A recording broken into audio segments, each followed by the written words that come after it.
Nii, start on antud. Trompetirühm koosseisus Neeme Ots Mikko Uusmäe läks kenasti paaristõugetega minema. Metsasarved liitusid nendega esimese fraasi kurvis vaheldutõukelise sammuga ja timpanid ja tromboonid läksid rajale. Ilus algus, 17 takti 12 sekundiga. Vaatame, kuidas keelpillidel õnnestub peateema. Tundub, et määret on pandud rohkem pidamise peale. Poogen hüppab. Nüüd tulevad juurde puhkpillid. Midagi teha ei ole, nad varjavad keelpillide peanut on selline mezzo forte. Dünaamikat peaks veel lihvima. Ja forte toimib, löökpellid liiguvad sellise uhke sammuga ja on selgelt valjemad kui keelpillid. Mis teha? Muusikasse ei liiguba korda.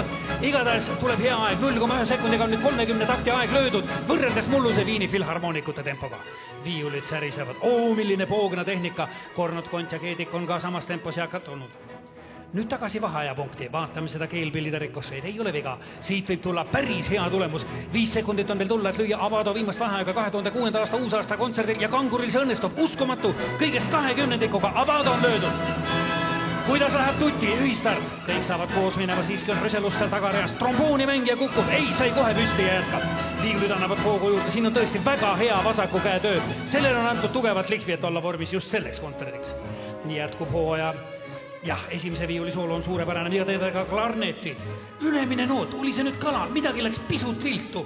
On see nüüd vormi küsimus või hiljutine haigus? Teisele klarnetile on oma jälje jätnud. See selleks, midagi teha ei ole, konkurents on tihe ja sellise intonatsiooniga jääd lihtsalt lõpus järgel alla, kuigi mehe saavutuste jada on pikk. Ei tulnud täna seda tulemust, mida me ootasime. Ja uskumatu, me oleme jälle Fortes tagasi. Grupp on endiselt koos, keegi ei ole üritanud ära minna. See on fantastiline sõit, lausa uskumatult põnev. Palju on ju vaieldud, kas sama teemat peaks ikka kõik korraga mängima, aga see Rossini võtte toimib, midagi teha ei ole, asi toimib, hoogu on, särtsu on ja vaatame aega.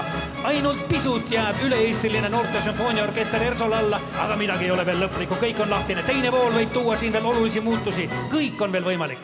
Viiulitel tempo püsib, ei ole siin mingit väsimuse märke, see on nagu Wilhelm Tell lahingusteenis. Ei isa Anatooli, ei ema Rutt ei saanud omal ajal kätte sellist poogna tehnikat, isegi linnud jäävad vaid, kui kanguriorkester tuleb. Flöötidest jooksikud on kinni püüdud, grupp on neelanud alla ja tromboonid on kuulda nende soolod ja käärsammul lähevad nad nüüd tehmandi tõusust üles. Millise energiaga? See on juba hoopis teisest klassist tulemus kui Liepaja orkestril. On tunda kulminatsiooni hõngu, kromaatilised käigud õnnestuvad, lõpp paistab. Palju ei ole enam jäänud, tempo on tõusnud, aga seltskond on endiselt koos.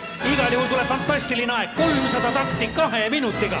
Seda on raske järgi teha ja see ülemine noot, no natuke jääb puudu, aga ikkagi on kõik veel lahtine. Kes siis võidab selle sõidu? On need tromboonid või flöödid? Või panustame siin ikkagi viiulite traditsiooniliselt tugevale lõpule peaasi, et dirigent nüüd ei eksiks pillide valikul. Aga enne tuleb veel ära kuulata, kuidas õnnestub see ülemine laskuv käik keelpillidel. See õnnestub, mitte keegi ei väärata, ära ei kukkunud mitte keegi. Ja veel peateema, libisemine on suurepärane, kenasti tuleb markato, staccato toimib. Ja lõpus Jürgi on käes. Trompetid tulevad ees, uue käigu leiavad viiulid ja kes on siis esimene? On jäänud vaid paarkümmend viimast takti, tšellod on mängust väljas, ka fagott. Ei, hoopis timpani liiguvad jõuliselt ettepoole, violad tulevad ka ja oboe. Trompetid on ikka veel sammu võrra ees, tõeliselt põnevad viimased taktik. Kohe jõuame lõpuakordini, kas häälestub, kas on vaja fotofinišit?